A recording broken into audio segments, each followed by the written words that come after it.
Welcome to Geeks 4x4, the most excursion-related channel in all the YouTube. And today, we're going to upgrade the transmission cooling in the bobbed excursion. You know, a lot of people have done this. They've been doing this for a long time. And I'm really behind on this. And that's fine. But the 730, I really haven't had any issues with transmission overheating. I probably should do this mod, though. The 6.8 is starting to, I don't know, big tires, not enough gearing. I did notice on the last trip, climbing hills and things like that, it was getting warm.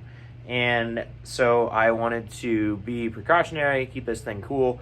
So I ordered, I'm going to have links to all this stuff in the description, from Amazon, the whole setup with the hose barb stuff.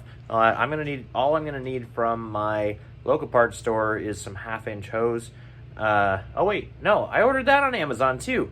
So some clamps, I think, is all I need. And I might even have those. So anyway, I'm going to show you guys the install. So here's the cooler straight from Amazon. I think the whole setup is going to cost me right around $250 with transition filter and not fluid, but yeah. So anyway, there's the cooler.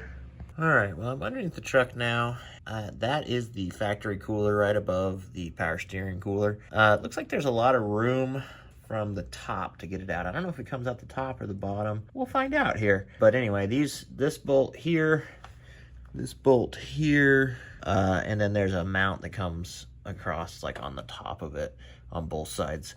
So yeah, we're gonna figure this all out together here. All right, so getting started on this 6-liter transmission cooler install. Do I already have stuff on my forehead? No, I'm good, guys. I've made it this far.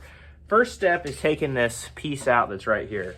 At least that's what I'm doing first. I think it's gonna make it easier. The suckiest part about this is it's these push pins, and I just hate these push pins. I can never get them out right. I always end up feeling like I'm breaking stuff. I end up breaking like 5 of them or ripping the rubber through them. If you've got a great, like, man, this works really well to pull those factory push pins out, I would love to hear it. So let me flip the camera around and show you guys why I pulled that out. I'll show you the axis I have now, and then I'm gonna start pulling this factory one out and moving stuff around. All right, so this is looking down in there. That line across there, that's a transmission cooler. So these 2 lines are the ones that are gonna go into our new transmission cooler. And you can see that there's a bracket, that thin bracket right there. And there's a bolt over there. Same thing on the other side. You're gonna put, the new one has the exact same bracket. So super easy to just do that. And I think I can do all this without pulling the bumper off. We will find out. All right, so these are the 2 bolts from the lower part here. They are both 8mm, and they just come out underneath the bumper or something like that. Mine, it's underneath the bumper. Yours might be, your bumper's probably lower. Or you have to pull the bumper off to get these, because the stock one has the bash bar down there. I don't really know. It should be above the bash bar, I think. But anyway, they're 8mm. All right, so the side ones up in here are also the same. I ended up coming in through here. I did reach down behind the AC condenser and even remove the brackets for that, but I think this is the easier and more correct way to get to these 2 bolts. Just kind of rip this rubber out of the way, and the bolt is right back in there. You can see the bracket just barely. Alrighty, so now you've got these 2 lines that are coming from the cooler that go into these metal lines, and then these go into the radiator. Some people say bypass these. I personally am not going to do that. I do live in a cold area. I still need the transmission to get help warming up sometimes. You're either going to want to pull these or cut them. I'm going to see if I can't pull them first. But the chances of them coming off being pulled are pretty low, because they'll be pretty stuck on there from 217,000 miles in 20 years. All right, I ended up cutting those, and now the transmission cooler should be free, and I had to figure out how to get it out of here. And just like that, I've made my first mistake. Yeah. All right, so you know how you said those 2 lines coming down from the transmission, you got to cut them both, or the side of the radiator? Negatory Batman. One of those is staying. And so I'm going to show you which one right now. All right, so the one you want to cut is the one with the clamp on it. The other one is a crimp. And that one goes straight into the transmission, back up to the lines here. The second one that you're looking for is this hose. And this goes I don't know if you can even see it in the dark up there. Oh yeah, there it is. Okay, so you see this? That is the line this goes into, and then the second one that I just broke is a hard crimped line. It's super, I'm sure it has tons of pressure in it, and it goes all the way back to the transmission. So I'm super glad I cut that just to do it wrong for you guys. Anyway, yeah, we're gonna have to get some clamps on that or get an entire new one and lay it along the side of the frame. That sucks. On mine, this was the front one, and then this one that's staying is the back one. It also goes into this side, and then this one goes into the other side. So I would love to figure out if I can take this and just take my rubber hose over there, and I might do that. Try and flare this and stuff like that. So anyway, don't do what I did. Now I'm in trouble. And it is with great pleasure that I present to you the Stock Ford Excursion V10 transmission cooler. I had luck, so this is the bottom of it. This is the passenger side, driver's side. I had luck shoving the driver's side into the side, tipping it up. I got the AC condenser top brackets undone, and I brought it out like that, up the top. The other one I think is just gonna go in from the bottom once you pull the power steering cooler, because it doesn't have these lines out the top like the factory one. So let me go grab the other one. Let's compare them. Well, if you can't see, this is a little bit bigger. So both the outputs on the 6-liter one are down at the bottom, which is nice because you can just put it in and then deal with the thing. It's got these little brackets here that are going to make it hard to put in from the bottom. So I guess it is going to have to drop in from the top as well. But yeah, this is, wow. Double, maybe more, definitely wider too.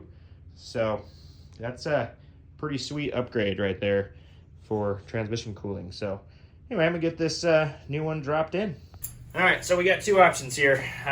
Pull the hood latch and move that, and I don't think I want to touch the adjustment of the hood latch, or chop these little corners off of this and drop it or push it up from the bottom. I think we're going to chop these things off. It can sit on the bolts. It does not need these. Yeah, it's going to work great. So I did even better. I just bent them up. And we'll see if I can get it in from the bottom now.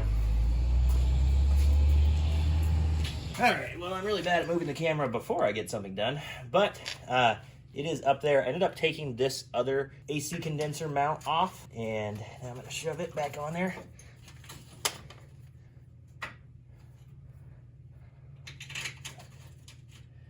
And I've got the two bolts in the bottom, you can see already.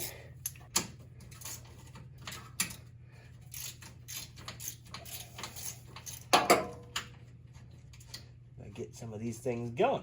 So yeah, as you can see right here, it is super easy to grab these two inputs, one on either side, once you are down here. So you can mount this whole thing up and then you can hook it up. Yeah, it's Chinese. We're gonna hope it doesn't leak. Yeah, that's the plan here. So I'm gonna put the top bolts into each side, and I'm gonna do it probably from the sides. Then we will be getting close on this thing. Alrighty, well, I've got it all installed, and now I need to do the plumbing. I've got everything put back together.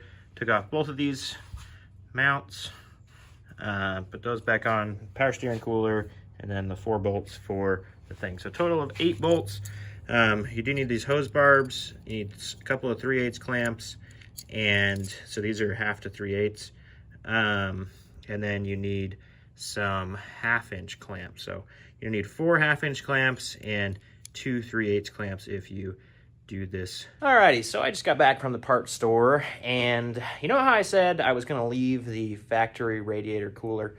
Well, I wanted to take this out and try and make the line to where it went out the other side of it, because the new 6-liter one is on both sides, which is really nice, actually. It turns out this is really hard to turn into a hose barb, and now that I've cut it, it's kind of hard to flare it.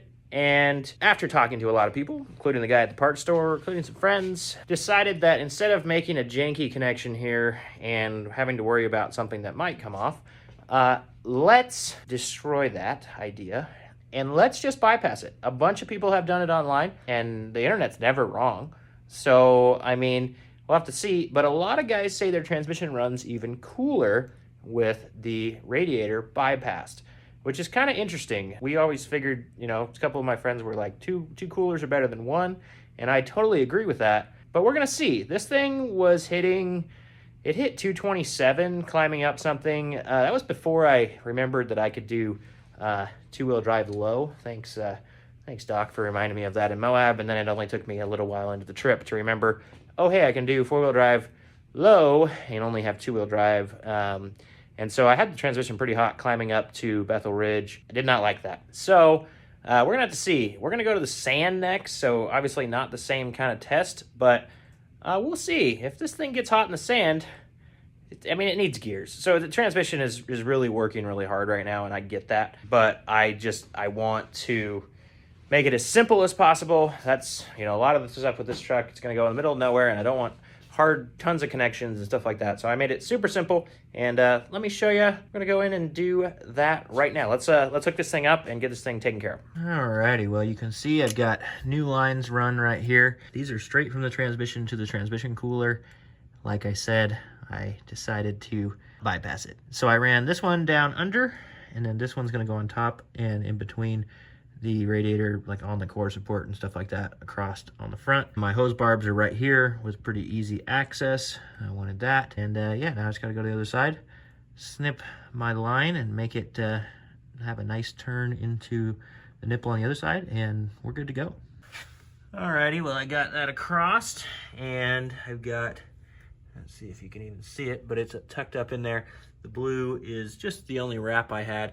Wanted to make sure that this line doesn't wear through on some of these mounts. I wrapped it around the corner over here, as you saw before, with some of the original wrap, and then I wrapped it there. So now I'm ready to put this piece back on the top and top off the transmission fluid. I'm actually going to change the transmission, but whatever you guys want to do, I wanted to change this because it got hot, and I don't know when the last time it was done. So I got a new filter sitting there, new pan gasket, and that's what I'm doing next. Well, it is just that simple to put the 6-liter transmission cooler into a Ford 6.8 or a 7.3. The 7.3 is super similar. You've got the intercooler in the radiator core support, though, so you've got that to deal with, but it really shouldn't be a problem. I ended up putting a brand new transmission filter and pan gasket and changing the fluid in the transmission on this. If you are doing that, just a quick tip, check for the O-ring on the transmission filter when it comes out, because mine's stuck in there. I didn't know about it, didn't realize it until I had it full. Ended up doing it twice. So yeah. But anyway, I'm going to put links to everything in the description. So I will get clamps. You can literally buy it all on Amazon through my links. Help the channel out. And have every part you'd ever need. Yeah. Anyway, maybe even some sheathing. I don't know, the whole stuff. So I don't know how many more quarts it took. It seems like it took like 2 more quarts than I took out of it. But I don't know if it was low. So I don't really know. 1.5 quarts, 2 quarts over what it took. But it doesn't have the radiator one. I don't know how big that one is. I don't think it's very big at all. So anyway, that is installing a 6-liter transmission cooler into a 6.8 or a 7.3 Excursion. If you found this video helpful, or you are interested more in this crazy Bob Excursion build, you should subscribe to this channel. And for sure like this video, because it was awesome enough for you to watch all the way to here. We will see you guys next time.